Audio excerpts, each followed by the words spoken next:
Hello, and welcome to our first weekly rant. I am your host, Carlos Tacos. The subject we will be ranting about today is Sigma and the Roll Q Beta season.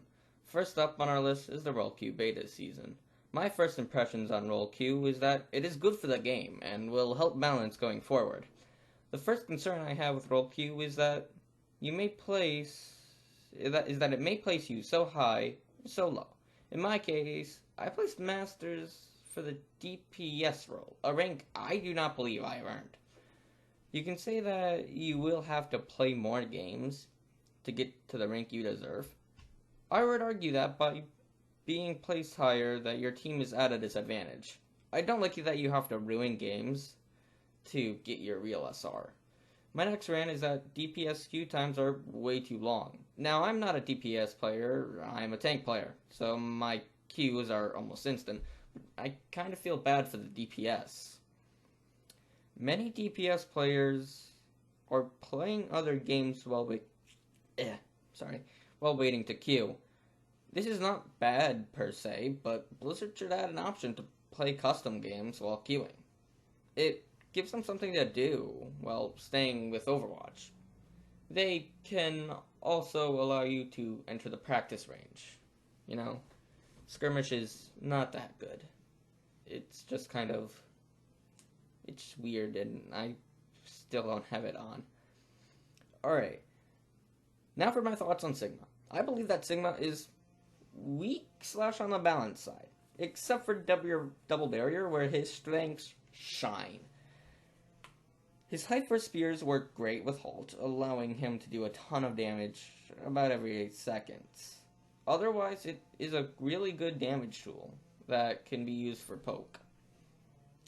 His barrier can be flexible, but main priority is to block sniper sight lines in Double Barrier, and really any other.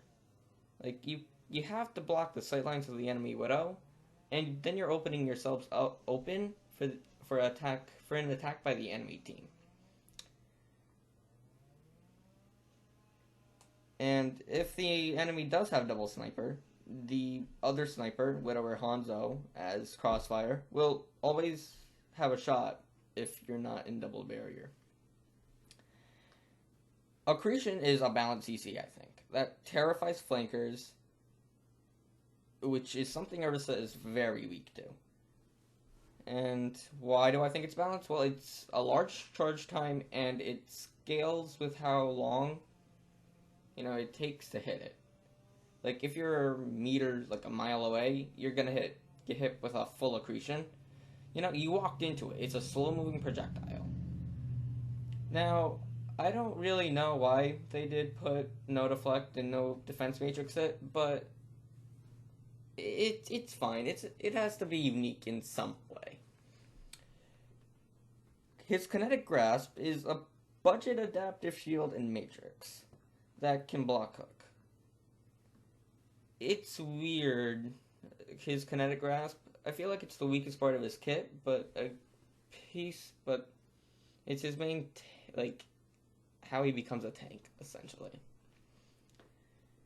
His Gravitics Flux I deemed the strongest ult in the game, dealing 50% to damage to all foes caught. The next page. It has the best combo potential as enemies are knocked up above shields and Immortality Field. It's an incredibly strong ult, and I think people are just gonna have to get used to it. Overwatch League is already putting Reapers down below when Meteor Strike to an extent, but just imagine when we finally get out of this Double Barrier meta, and imagine a place where Sigma is meta with other people. You can drop them on Minefields or a May Blizzard because they're already slowed to an extent from the dropping, and now they're just going to get frozen. It's an incredibly strong ult. Otherwise, I do believe that he may need buffs when Double Shield is out of favor. Alright, now let's talk about the new patch. So, the new patch notes came out, and they are, for Bastion, His self-repair no longer consumes resource while Bastion is at full health. Bastion now correctly initiates 0.25 seconds of recovery time when canceling self-repair with weapon fire. It doesn't change Bastion at all. He's still going to be niche. Now we get into the big parts. Symmetra, primary fire, beam width lowered from 0.3 meters to 0.5. Beam DPS per level lowered from 65 damage to 130 to 195, which is her main thing, to 60, 120, and 180. Zarya is next. Beam no longer scales with energy from 0.1 to 0.2, and is now always at 0.15. Max beam DPS lowered from 190 to 170. Sigma. Explosion damage reduced from 35 to 30, again reducing his poke damage. Experimental barrier. Added a toggle option for deploying Sigma's experimental barrier. Thank you. We kind of needed this. Accretion. Explosion damage increased from 50 to 60. That's okay. Graviton Flux. Or Gravitic Flux. Intro cast time increased from 0.4 seconds to 0.6. I agree with this change. I felt like his ultimate, as I've been playing Sigma a lot, is just like, you activate the ult, then you just use it instantly. It allows more counterplay. And that's all for that. Alright. It seems as if this patch is only in response to the beam weapon bug fix, which it mainly is, with just some little balances to the side.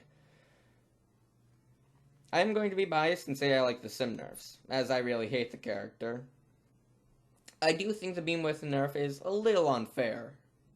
Like, you make her track so hard, You literally just have to hit barriers to actually gain charge now. I think it should be reverted. The Zarya nerf is also nice, although it just hurts Ryan and Zarya comps even more, and they're already kinda bad. If they were to add more changes, I would love to see more nerfs to Orisa, such as a 10-second barrier and halt cooldown, or nerf her damage slightly. I would nerf Reaper's passive to 33% lifesteal, so he just doesn't shit on tanks as much. We still want him to be strong against tanks, we just don't want him to just completely override any tank.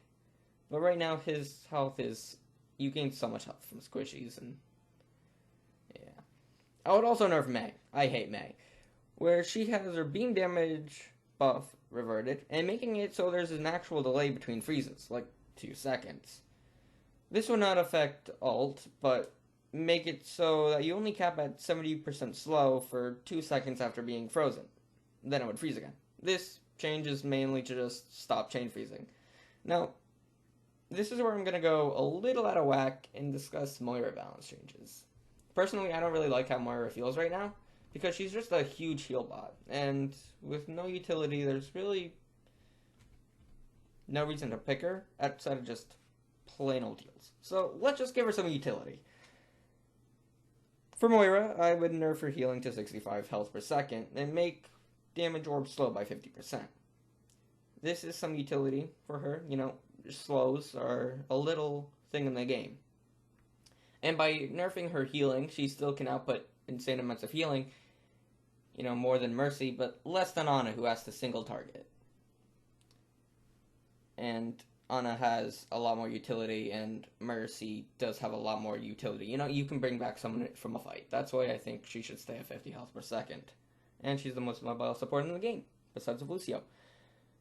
Healing Orb would pump out more health per second, meaning that, you're gonna, I don't know the value right now, but it'd be increased. And give all those a new status effect I would like to call Rejuvenation, which makes it so you can't be slowed. It's an interesting idea, and I know it's a little out of whack. But this would be your main utility, the stop you from being slowed character.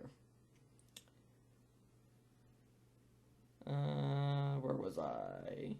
Alright, Coalescence would also give these effects while being raised to 150 health per second and being nerfed to 65 damage per second. This would allow Moira to still out-heal her own ult, but at the same time having Coalescence be more of a healing ultimate. Plus, this would be a good counter to Nanoblade, as it slows Genji down by 50%, and heals targets by 150 health. Alright, I think that it is a neat buff for Moira that shifts her power into denying slows and not just being a heal bot. Rejuvenation would cure Sigma ult when slammed, halts small slow effect, May Beam, and Blizzard, but you can still be frozen. Sim turrets, etc. It would also cure self-afflicted slows like Orion shielding and D.Va and Orisa while shooting. This can be changed. It would also affect ults like High Noon and Hula Hawk. You know, just the McCree comes around the corner with a health orb and then just kills your whole entire team. We can change that. Anyway, going forward. Alright, so this is where it kind of gets a little deep. As you have seen, I have not been uploading as much. I thought school would not affect my YouTube, but boy was I wrong.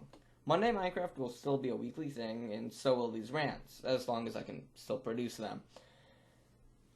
Overwatch will take the brunt of this, only being uploaded probably once or twice a week. And I did make it so that, you know, this is just going to be a primarily tank channel, and I'm not going to upload my support placements or DPS placements. It's strictly just going to be more interesting tank gameplay. Wow, this goes on for a while. Wow. Anyway, the video you're seeing in the background right now, although it's kind of being slow, I guess I forgot to. Alright, just a quick rundown of the final words, because a little messed up recording here. I want to thank you for supporting my content, and please leave a like and subscribe if you do like my content. This is Carlos Tacos, signing. I'm gonna wait until this ends. Out.